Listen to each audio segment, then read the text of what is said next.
Devant vos petits postes récepteurs, bienvenue dans votre émission Opinion Libre qui est un espace qui vous est dédié par votre chaîne, justement à travers lequel espace bien sûr où nous recevons les experts. Vous êtes technicien, vous êtes acteur socio-politique, vous êtes analyste, vous détenez un savoir-faire dans tel ou tel autre domaine de la vie. C'est ici où vous avez la vitrine de pouvoir vous faire découvrir, mais également faire découvrir tout ce que vous faites au grand public. Vous êtes nombreux à nous écrire également. Vous pouvez continuer à nous regarder à travers notre chaîne YouTube CCTV Ralik barre officielle, barre Opinion Libre. Nous sommes là à tout moment justement pour vous servir et nous continuons toujours à pouvoir dénicher les talents, les compétences, les idées nouvelles, en tout cas pour que nous puissions tous façonner le Congo d'aujourd'hui et de demain. C'est dans ce cadre que nous recevons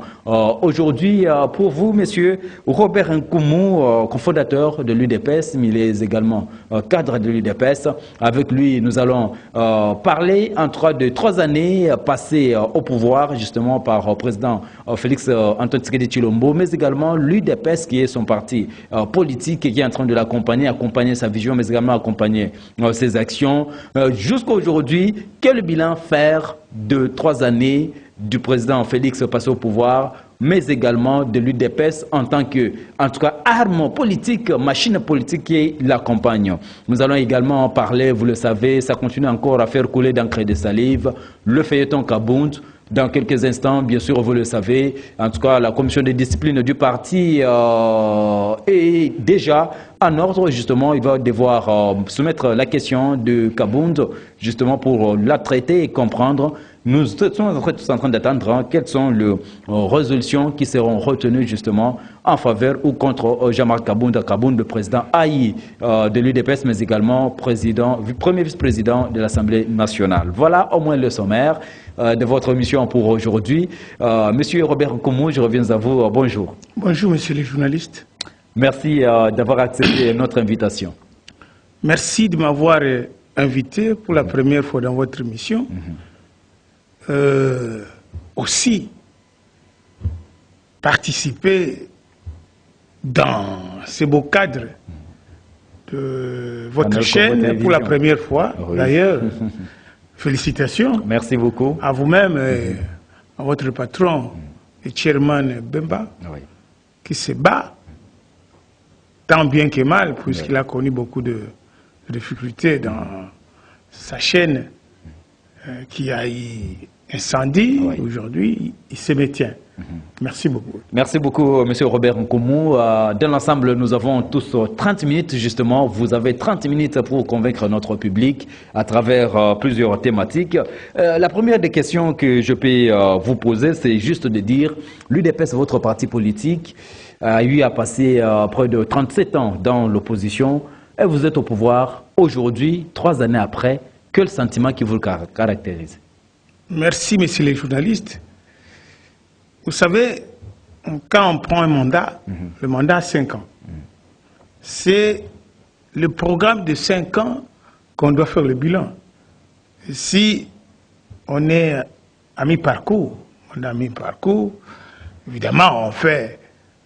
Le bilan mi-parcours, on peut en faire, mais justement, je me dis, la question c'est... On voit la projection là où on va. Ma question là où on va, parce que nous, même en 2011, quand nous partions aux élections avec les Sphinx, on avait un seul but.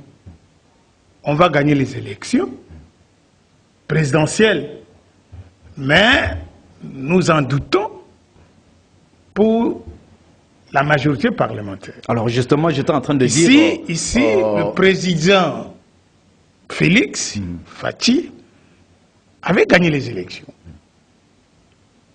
Il a la majorité présidentielle et les autres avaient la majorité parlementaire. Alors justement, puisque cela... je vous relance dans ce que vous êtes en train de dire.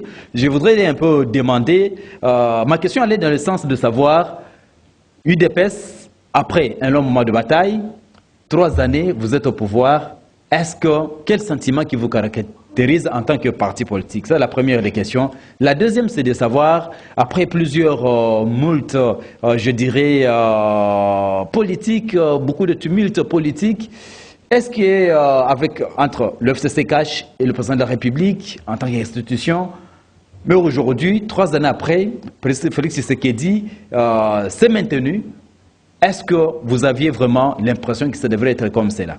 Merci. Quel est mon sentiment après 37 ans de lutte, de limiter au Mont Galiema, 37 ans. Parcours des combattants. Oui, oui. Nous avions lutté. Le sentiment ne peut être que de joie. Ce jour, le 24 janvier 2019, je ne croyais pas que Kabila lâchera le pouvoir et fera la remise des reprises. Je ne croyais pas. Donc c'est une date historique, justement. Et quand le jour de prestation de serment, je n'étais pas là. Je dis, bon, vraiment. Et le jour de la remise des reprises, ça c'était un jour que moi je ne peux pas oublier. Le jour de le service protocole m'appelle, non, il faut venir. Au Palais de la Nation. J'ai assisté. Et je ne croyais pas. Et quand la remise des reprises terminée, et quand le président Félix fait un tour pour descendre, faire au revoir à Kabila, et Kabila, qui était venu avec l'escorte, il rentre avec sa voiture. C'est à ce moment-là que vous êtes vraiment, que je me suis, le pouvoir a changé. C'était inattendu. Ok. Ah bon? Et même les militaires de la garde républicaine ont dit, ils n'y croyaient pas. Donc c'était un événement particulier qui a fait, en tout cas, parler de lui. Je ne croyais pas. Un événement inédit. Et à la montée, le président me colle, dit, Robert, moi je dis, ici nous avons le pouvoir. Et je ne croyais pas. Et effectivement, on a le pouvoir. Quand vous voyez, quand on a un projet, on ficelle un projet, il y a stratégie de mise en œuvre. Dans notre stratégie de mise en œuvre de la victoire électorale, nous avions dit que, même Étienne, les Sphinx, nous n'allons pas gagner la majorité au Parlement. Une fois terminé, on prête serment, on fait table rase. C'est quoi?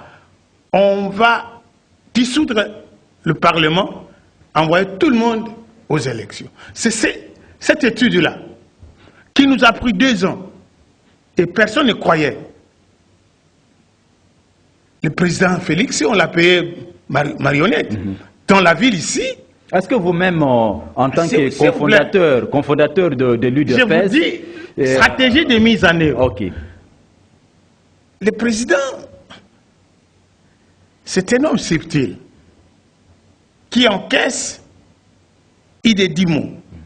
Et vous le croyez comme un homme naïf, mais il rumine, il prend le temps pour réfléchir. Et les jours où, aux États-Unis, il dit, je vais déboulonner la machine de FCC. Personne ne le croyait. Et j'ai vu les gens de FCC, Chadari, qui était notre président fédéral Maniema, il dit non, personne ne peut pas nous intimider. On est devant intimider. Et après, au lieu de dissoudre le Parlement, vous avez changé de stratégie.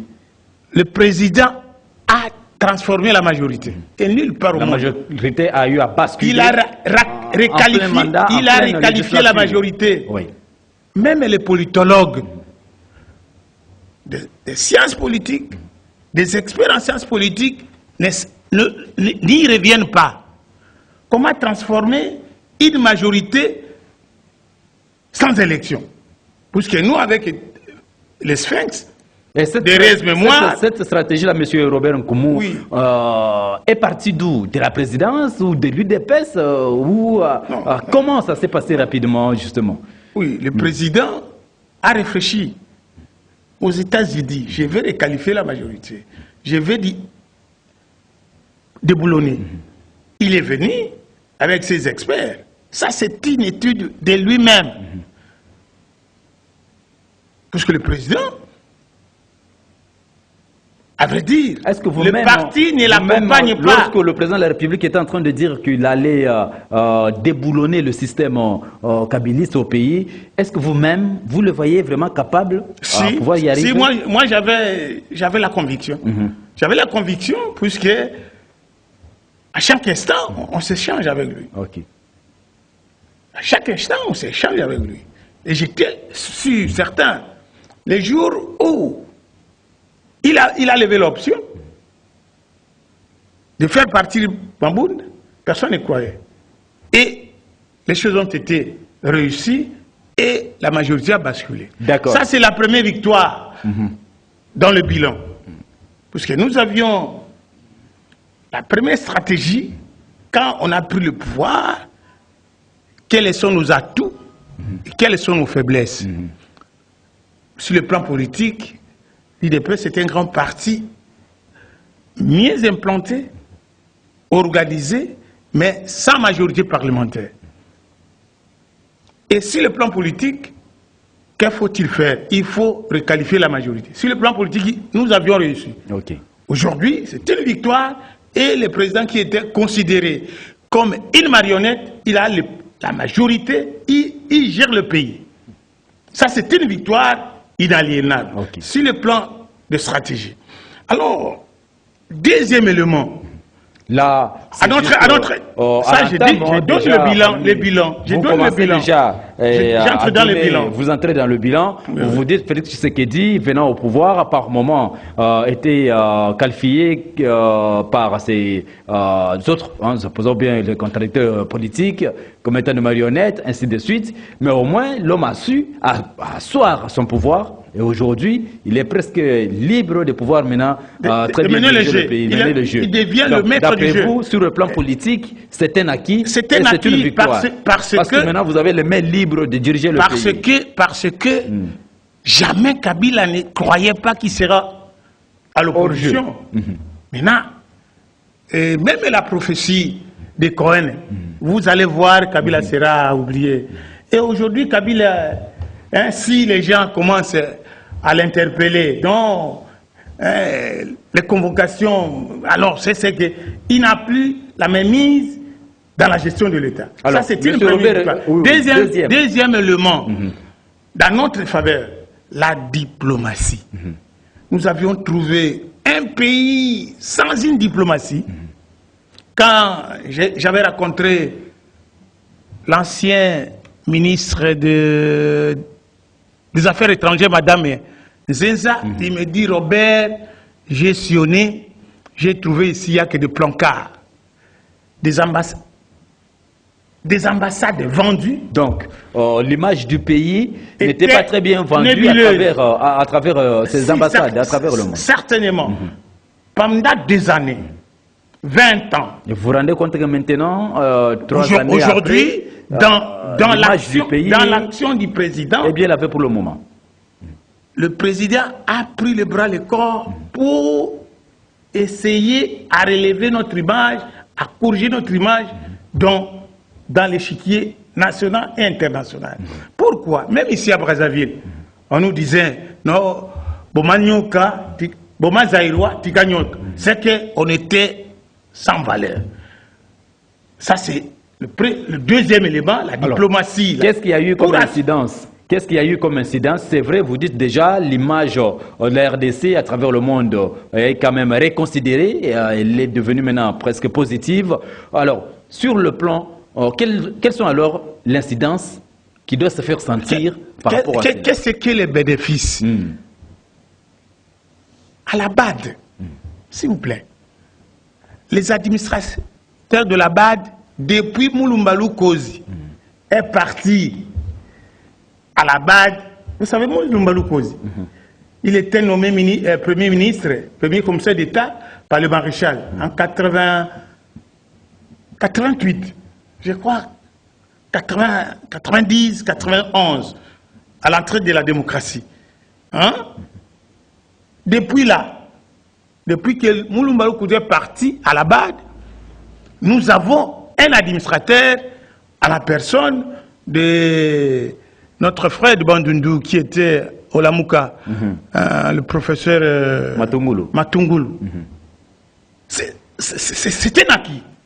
Alors justement, parce que déjà un acquis, vous dites maintenant la RDC est représentée dans presque toutes les structures vous voyez, au niveau international, au niveau continental. Oui, vous voyez, à l'Union africaine, on a fait un mandat depuis que le maréchal est parti, comme président de l'Union africaine, de l'OIA, et Kamanda Wakamanda, le secrétaire général de l'Union africaine. Le Congo n'a jamais représenté à l'Union africaine. Mais vous le savez, oui, c'est un acquis, mais vous le savez que le fait d'avoir présidé à la tête de l'Union africaine, ça ne relève pas de la politique du pays, mais par contre, parce que ça fait à tour de rôle, n'est-ce pas? C'est chaque pays africain qui... Mais vous savez, depuis quand le maréchal a été le président de l'Union africaine, et pendant tous ces temps, le Congo ne pouvait pas présider. Alors vous dites que c'est là, si on préside, c'est qu'on a des considérations. De Félix Tshisekedi. Mais c'est assez que le président vient de prendre le pouvoir, la présidence. On a été représenté que par Sassou. Voilà, nous retenons que sur le plan diplomatique, maintenant, la voix de RDC est entendue à travers le monde, à travers les structures au niveau continental. Et cela a incidence sur le plan financier. Ok. Les institutions de Bretton Woods, on a repris les réformes, les programmes avec les FMI. Quand j'ai suivi hier le président de la Nouvel Élan, lui-même il reconnaît, pour ne pas le citer, lui-même il reconnaît que pour la première fois 1,5 milliard, malgré qu'on va donner de manière échelonnée, mais lui il faisait un effort pour avoir même 500 millions, il ne l'a pas eu. Ils avaient que dans le programme de réforme, PTT, ainsi de suite, ils n'avaient pas eu les fonds de ces organisations internationales. Vous voyez, c'est un acquis aussi, s'il vous plaît. Donc, sur le plan diplomatique, a une incidence sur le plan financier. Donc, ici, et sur le plan financier, dans les réformes économico-financières, j'étais, s'il vous plaît, à la fonction publique, au ministère des Finances. Il y a un ami qui parlait avec son correspondant, il dit, ici chez nous maintenant, avec l'IGF, il y a difficulté de prendre l'argent facilement. C'est que la conscience des Congolais commence à revenir. Nous, puisque nous avions fait, il va dans la stratégie de mise en œuvre de notre stratégie, de notre programme, il fallait avoir tout d'abord le plan politique, diplomatique et commencer les réformes. Puisqu'on ne peut pas faire de réformes socio-économiques avec un Parlement qu'on ne contrôle pas. Les réformes n'aboutiront à rien. Aujourd'hui, au moins, nous avons un gouvernement qui, 8 mois seulement, les recettes commencent à remonter. Alors, ça veut dire qu'il y a incidence. Pour ces 3 années, pour ne pas vous prendre au mot, pour ces 3 années de Félix Tshisekedi, parce que nous sommes en train quand même de faire le mi-parcours, le mi-bilan, justement par rapport à ces 3 années de Félix Tshisekedi, vous avez eu à révéler, quand même à relever quelques points forts, justement par rapport en ce qui concerne la diplomatie, en ce qui concerne la requalification de la majorité parlementaire, vous avez dit l'incidence de la diplomatie, c'est qu'aujourd'hui, nous avons renouvelé avec les sessions de Bretton Woods, ce qui fait en sorte qu'aujourd'hui, quand même, la RDC a près de 1,5 milliard de dollars américains en termes de réserves au niveau de la Banque centrale. Justement, alors... mais les choses sont en train de se faire entendre parce qu'aujourd'hui, déjà l'année prochaine, c'est une année électorale. Les gens voudraient voir sur le plan social du concret. En tout cas, presque partout, on dit qu'il n'y a pas du concret ce qui a été fait. Qu'est-ce qui retient, en tout cas, votre souffle pour le moment? Parce que vous voyez, messieurs les journalistes, les bases, vous avez dit, vous êtes en train de les poser. Émile, oui. Quand on fait des stratégies, on fait un projet, il y a les stratégies de mise en œuvre. Les élections, c'est à 24 mois. Et moi, je suis expert électoral. Si vous commencez à poser les actes de manière précoce, la population va oublier. Il faut poser des actes qui peuvent avoir des effets à long terme. Ici, nous sommes en train de donner, de jeter des bases solides pour élever le pays au fond du gouffre. Le pays est au fond du gouffre. Nous avons plus de 100 millions d'habitants avec un budget, le Mouzito lui-même l'a dit, à 3 milliards. C'est la première fois. Il a reconnu, s'ils vont atteindre les 11 milliards de dollars, ça a été voté comme c'est voté, ça sera un grand effort. Et nous pensons que nous allons réaliser les 11 milliards. Ici, pour ce qui est sentir les sociales, on ne peut pas bâtir l'économie sans une bonne politique. Fais-moi la bonne politique, je vous ferai les bonnes finances. Et les bonnes finances à l'incidence sociale. Et ici, nous sommes en train de nous battre pour changer la mentalité des hommes. Et la mentalité des hommes est tout d'abord la sanction positive et négative. Nous avions, malheureusement, le mal pour nous, les Congolais, nous avons un seul problème, c'est la crise d'homme dans notre société. Et la crise d'homme est avant tout morale. Et quand les magistrats qui ont la charge, le bras séculier, de donner l'impulsion de l'état des droits, ils se font manipuler par le ventre. Ils rendent justice par le besoin de leur ventre. C'est ça le problème. C'est pour cela. Je suis en train d'aller dans le même sens que vous. Vous voulez nous dire qu'aujourd'hui, c'est vrai que jusque-là, dans ce que vous avez eu à faire, vous êtes confronté à ce problème du changement de mentalité au niveau de la société congolaise et que aussi la justice n'est pas en train d'accompagner les actions du chef de l'État par rapport à ses attentes. Certainement, messieurs les journalistes. Dans notre projet de société, c'est l'homme qui est au centre de toute action. Et cet homme doit être moralement pur. Et si nous avons des hommes impurs et qui ne visent que l'argent, les pouvoirs pour les pouvoirs, il n'y aura rien. C'est pour cela que nous demandons. Vous allez plus loin à activer. C'est pour cela que le président demande au Conseil supérieur de la magistrature d'engager des magistrats. On ne peut pas avoir...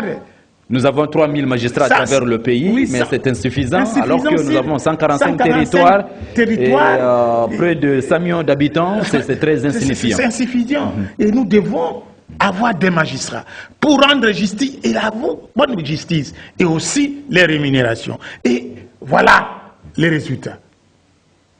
Alors, le ministre de la fonction publique vient de rémunérer 22 000 et jusqu'à juillet 2022, les nouvelles unités termineront et on va retraiter les gens et les jeunes gens auront du travail et on avancera. Et donc, la production... Si je vous comprends très bien, justement, je comprends que la première mission, justement, du pouvoir du président Félix Tshisekedi, c'est juste d'abord ramener le pays sur les rails, poser les fondamentaux sur lesquels, en tout cas, le projet peut bien aller. C'est vrai que depuis qu'il est là, il nous avait promis qu'au niveau de l'Est, la guerre devrait terminer. Malheureusement, on continue toujours à tuer. Et, Mais oui, la guerre, la sécurité, un des points saillants. La sécurité, mais l'affairisme de nos frères de l'Est. On fait la mutualisation avec l'armée ougandaise. Ils importent les uniformes de l'armée ougandaise. Vous voyez comment l'affairisme de nos frères... Alors... Donc vous dites que... Tout ça, c'est l'homme. Si nous avons des généraux et beaucoup commerçants... aussi activés par les Congolais. Ce sont des Congolais aussi qui sont derrière, qui ne veulent pas que la guerre Nous n'avons puisse se terminer. qu'un seul pays. Le président lui-même a donné sa tête à couper avant la fin de ses mandats. Hein? Il faut que la guerre termine. Et c'est ça notre objectif. Alors, aussi. Parce que nous sommes en train déjà de descendre, justement avec ce numéro de l'émission qui est très très important, je rappelle que vous nous regardez à travers Canal Congo Télévision, ça d'abord à travers votre magazine Opinion Libre. Nous sommes en train de recevoir M. Robert Nkoumou, qui est cadre de l'UDPS, un des cadres de l'UDPS, mais cofondateur. Justement, il est également dans les anciens, il continue encore à être là comme sage du parti. Monsieur Robert, nous sommes en train de descendre déjà pour clore cette émission. C'est vrai, nous venons de le dire, dans 24 mois, l'année électorale est en train de poindre à l'horizon. Quelle chance, aujourd'hui, quel est l'élément fort sur lequel vous, l'UDPS, vous vous appuyez, peut-être aussi le chef de l'État, et que le Congolais pourrait lui renouveler le mandat? Nous n'avons que nos piliers, notre projet de société, le peuple d'abord.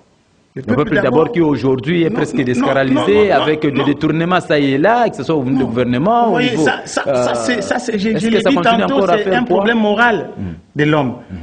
Nous avons un projet de société qui est bancable.